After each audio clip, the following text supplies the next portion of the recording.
ఉన్నారు కొంతమంది నాకు చక్రపాణి గారు ఆగయ్య గారు మన మండల పార్టీ అధ్యక్షులు మన మాజీ జెడ్పీటీసీలు ఎంపీపీలు మన సీనియర్ నాయకులు నాకు చెప్తా ఉన్నారు సిరిసిల్లలో రాజన్న సిరిసిల్ల జిల్లాలో కేసీఆర్ గారి దయతో మీ అందరి కోరిక మేరకు ఏర్పాటైన ఈ జిల్లాలో దీని పక్కనే కలెక్టరేట్ కట్టుకున్నాం కలెక్టరేట్ అద్భుతంగా కట్టుకున్నాం మరి ఇవాళ ఒక కాంగ్రెస్ కార్యకర్త వచ్చి కలెక్టర్ రూపంలో కూర్చున్నాడు అక్కడ ఇక ఆయన మన నాయకులను సీదా మాట్లాడుతున్నాడు కలెక్టర్ ఏమని మీరు పార్టీ మారండి అని కలెక్టర్ చెప్తున్నాడు ఒక అంత గొప్పడున్నాడు ఇక్కడ కలెక్టర్ ఒక ఇటువంటి సన్నాసులను ఇవాళ తీసుకొచ్చి కక్షపూరితంగా రాజకీయం చేసే ప్రయత్నం చేస్తా ఉన్నారు ఏం పర్వాలేదు ఏం ఫరకూడదు టీఆర్ఎస్ ఎంట్రుక కూడా ఎవడు పీకలేడు అనే మాట కూడా చెప్తా రేవంత్ రెడ్డి కాదు వాని తాత వాని జేజమ్మ దిగొచ్చినా కూడా రాజన్న సిరిసిల్ల జిల్లాలో మీ ఎంట్రుక కూడా ఎవడు పీకలేడు దానికి బాధ్యత నాది ఏం కాదు జీవితం అనగా ఆడాడ తలుగుతాయి దెబ్బలు మనం కూడా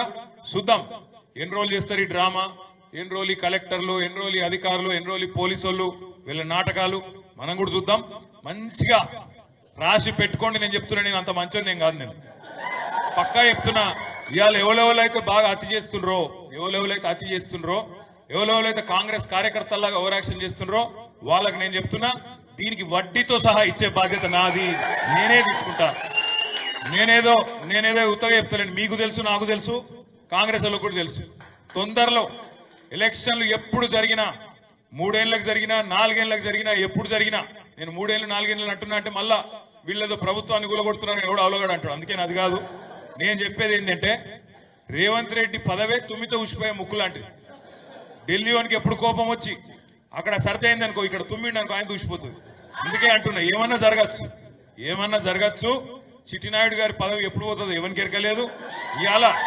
ఎవరెవరైతే ఆ చిట్టినాయుడిని తీసుకొని ఎగిరిపడుతున్నా మన జిల్లాలో ఉండే కొంతమంది కాంగ్రెస్ సన్నాసులు ఉన్నారో వాళ్ళకి చెప్తున్నా మీరు ఎన్నికల్లో మా మీద గెలవలేరు ఇప్పుడు వరుసగా 5వ సారి నేను ఇక్కడ ఎమ్మెల్యేను 5 ఎన్నికల్లో గెలిచిన ఇక్కడ కాదు మీతో ఎలక్షన్లో గెలిచే దమ్ము లేదు ఏం చేయాలి మరి ఇలా గెలిచినాం కదా ప్రభుత్వం వచ్చింది కదా అని అడ్డం పెట్టుకొని పదవి ఉన్నా లేకపోయినా ప్రజలు చీత్కరిస్తున్నా ప్రజలు పక్కకొద్దు మీరు చీకొడుతున్నా ఇవాళ అధికారులను అడ్డం పెట్టుకుని ఊరేగుతున్న సన్నాసులు ఎవరైతున్నారో వాళ్ళకి చెప్తున్నా నేను కనీసం వీళ్ళకి ఎంత తెలివి తక్కువలంటే నేను మొన్న చూసి నవ్వుకున్నా ముఖ్యమంత్రి వచ్చిండు జిల్లాకు ఏదో 4 మంచి మాటలు చెప్పిపోతారేమో అనుకున్నా ఈ ముఖ్యమంత్రితో బాధ ఏంటంటే ఆయన బాలల దినోత్సవం కోతే కేసీఆర్ని తిట్టుడు బాలల దినోత్సవం కోతే చార్మినార్ కాడ రాజీవ్ గాంధీ సద్భావన యాత్ర కోతే అక్కడ కేసీఆర్ని తిడతాడు ఆఖరికి ఆయన బర్త్డే చేసుకుని యాదగిరి గుట్టకు పోయిన ఆ రోజు కూడా కేసీఆర్ని తిడుతుంది ఇక సిరిసిల్లకు వచ్చినాక ఎట్లా తిడతాడు నీకు తెలుసు నాకు తెలుసు ఇక ఒకటే తిట్లు ఏమున్నది పరిపాలన సంవత్సరం చూస్తే ఏం జరుగుతున్నది కేసీఆర్ దేవుని మీద ఒట్లు కేసీఆర్ ను తిట్లు హామీలకు మాత్రం తూట్లు ఏమున్నది అంతకంటే పీకింది నువ్వు మీరు ఆలోచన చేయండి దేవుళ్ళ మీద ఒట్లు కేసీఆర్ కు తిట్లు హామీలకు తూట్లు 6 గ్యారంటీలు అన్నారు 6 గ్యారంటీ మాత్రమే అమలైంది ఇంకొక్కటని అమలైందా రుణమాఫీ అన్నం అయిందా కాలేదు ఊళ్ళల్లో కొద్ది ఇబ్బలు కొట్టట్టున్నారు కాంగ్రెస్ వాళ్ళను మనం మీరు చూసిండ్రు కొడంగల్లా ఏమైంది కొడంగల్లా సొంత నియోజకవర్గం ముఖ్యమంత్రి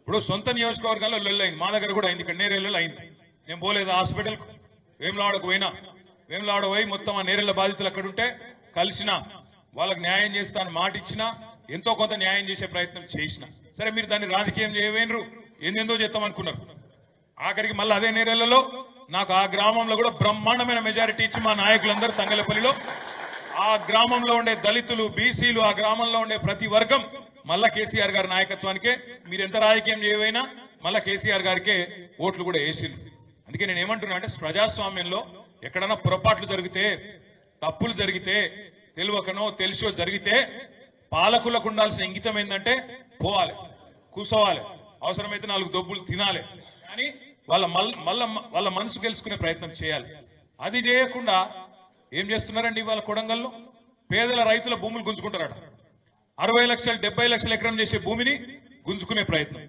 పాపం రైతులు అడిగిండ్రు మాకు ఎక్కువ రేటు చూస్తామన్నారు మాట్లాడినోడు ఉన్నాడు వాళ్ళతో 9 నెలల నుంచి కొట్లాడుతుంటే అడిగినోడు లేడు మాట్లాడినోడు లేడు కనీసం పట్టించుకున్నోడు లేడు ముఖ్యమంత్రి సొంత నియోజకవర్గం సరే ముఖ్యమంత్రి అంటే బిజీగా ఉంటాడు పర్వాలేదు అనుకోవచ్చు కానీ ఆయన మాట్లాడాడు వాళ్ళ అన్న ఉన్నాడు అక్కడ తిరుపతి రెడ్డి ఆయన దాదాగిరి గుండాగిరి ఇక మీదికెళ్ళి ఆ జిల్లా మంత్రి ఉన్నాడు ఆయన పట్టించుకోడు పరిశ్రమల మంత్రి ఉన్నాడు, ఆయన పట్టించుకోడు.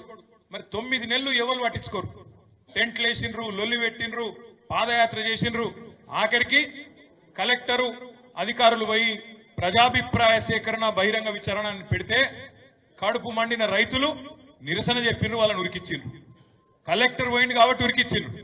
అదే రేవంత్ రెడ్డి పోతే మాత్రం ఉరికిచ్చకూడదు పక్క.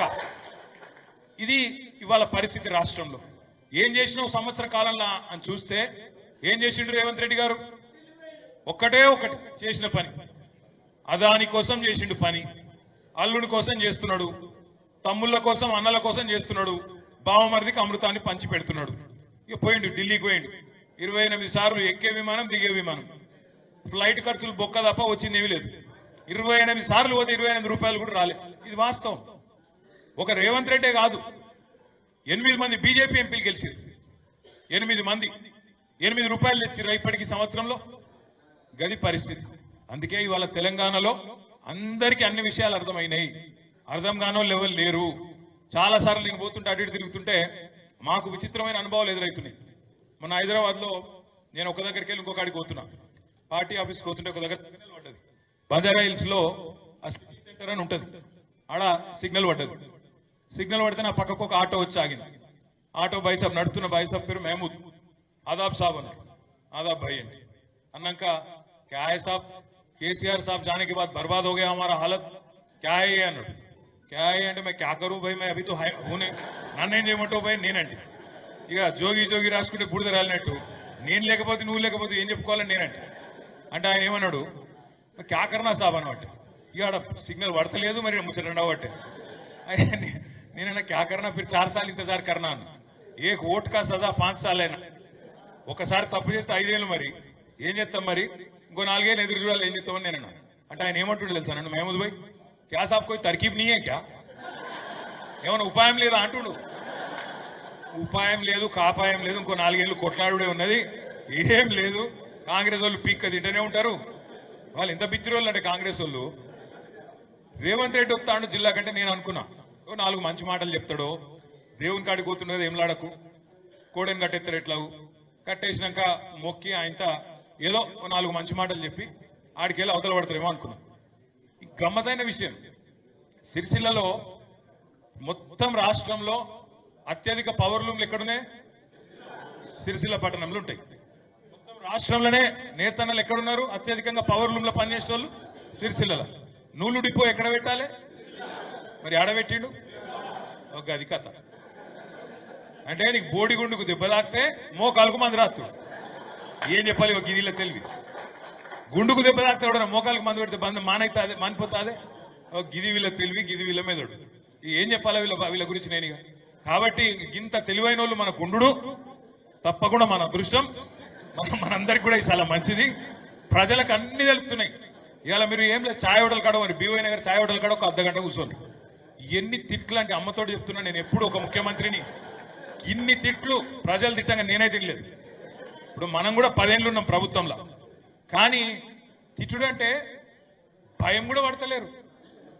ఇక మన కార్యకర్తలన్న వాళ్ళొకరు వీళ్ళొకరు అన్నా కేసు పెడతాండ్రే, మా వాడు ఉన్నాడు అబ్బాడు అని లేడు, వాడు అప్పుడప్పుడు చెప్తాడు అన్నా కేసులు పెడుతుర్రు, ఇదైతుంది అదైతుంది. నేను అంటే అంటున్నా, అరే కేసులు పెడితేనే లీడర్లు అవుతారా, నువ్వు భయపడకరా అని నేను చెప్తున్నా. కేసులు పెడుతుర్రు అంటే మనం పెద్దోళ్ళని చేస్తున్నట్టు రావాలి, నీకు అర్థమైతే లేదు. కేసులు పెడితేనే సమాజంలో గుర్తింపు వస్తుంది, నువ్వు టెన్షన్ పడకని నేను చెప్తున్నా. మనోళ్ళు అక్కడక్కడ ఇట్లా అంటారు అన్నా కేసులు పెడుతుర్రు అని, కానీ ప్రజలు మాత్రం ఒక సెకండ్ కూడా ఆలోచన చేస్తలేరు. ఎవరన్నా పోయి గొట్టం పెట్టిర్రు అనుకో, అమ్మా ఎట్లుందమ్మా పరిపాలన అంటే ఇక మీకు చెప్పవచ్చు, నా నోటెంబడగా అట్లా రాదు.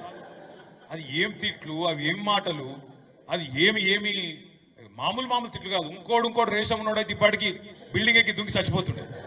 రేవంత్ రెడ్డి కాబట్టి ఇక నడుతుంది దుకాణం, కానీ రేషం ఉన్నోడు ఎవడైనా చచ్చిపోతుంది ఈ పార్టీ. అంటే అంత గలీజ్గా ఏడవైన 6 గ్యారెంటీలు, తులం బంగారం ఏడవైంది, ఫ్రీ బస్ ఒకటేనా, ఆ ఫ్రీ బస్ కూడా ఏమందామని తిడుతుంటే అట్లా లేడీస్, నిజంగా ఇలా లేడీస్ తిట్టుడు ఇంతవరకు నేను కూడా ఇప్పుడు తిట్లు వాళ్ళే లేడీస్తో. కాబట్టి మామూలు తిట్లు కాదు, అవి భయంకరమైన తిట్లు తిడతాను. నేను ఒకటే అంటున్నా, మీ అందరితో కోరేది, నిజానికైతే ఒక ప్రభుత్వానికి 3-4 ఏళ్ల తర్వాత వస్తుంది వ్యతిరేకత. 3-4 ఏళ్ళు పడుతుంది, చూస్తారు ప్రజలు కూడా టైం ఇస్తారు, ఓపికగా ఉంటారు, సుతాం తీసేస్తాడేమో అంటారు. కానీ ఈయన విషయం ఈయన అదృష్టం ఎందుకు, సంవత్సరం తిరగకుండానే వచ్చింది. నిజంగా మనం గిన్న పిలుపునిస్తే అమ్మతోడు చెప్తున్నా నేను, మనం గిన్న పిలుపునిస్తే సంవత్సరికం కూడా పెడతారు వీనికి. గట్లున్నది కథ. అంటే వీనికంటే ప్రభుత్వానికి మళ్ళీ వీరు వేరే అపార్థం చేసుకున్నారు, మా వాళ్ళు వేరే రాశారు. ఓ నారాయణ వేరే రాసావు ముందే. సంవత్సరికం అంటే ప్రభుత్వానికన్నా నేను వేరే వాళ్ళకని లేదు, ఆయన వేరే రాశారు. ఇక్కడ స్పెషల్లీ నారాయణ కొద్దిగా బతిమలాడుకోవాలి. ఎందుకంటున్నా ఇదంతా అంటే మనం బాధపడేది కానీ భయపడేది కానీ ఏం లేదు. వాళ్ళ గ్రామాన ప్రతి పల్లెలో ప్రతి పట్టణంలో చర్చ కేసీఆర్ గురించే జరుగుతున్నది. ప్రతి చోట కేసీఆర్ గారి గురించే ప్రజలు మాట్లాడుకుంటా ఉన్నారు. మీరు చూస్తూ ఉండండి. ఎందుకంటే పెద్దలు ఎప్పుడు ఒక మాట చెప్తారు, అమ్మ విలువ అన్నం విలువ లేనప్పుడే తెలుస్తుంది. అమ్మ విలువ అన్నం విలువ లేనప్పుడే తెలుస్తుంది తప్ప ఉన్నప్పుడు తెలియదు. ఉన్నప్పుడు అమ్మ వండి పెడితే మంచిగా జోరుగా తింటాం, మనకేం అర్థం కాదు, వాళ్ళ కష్టం తెలియదు, మనకు తెలియదు. అన్నమనే కాదు ఆ ప్రేమ కానీ ఇంకోటి కానీ తెలియదు. లేకపోతేనే అయ్యో అన్నట్టుంటది.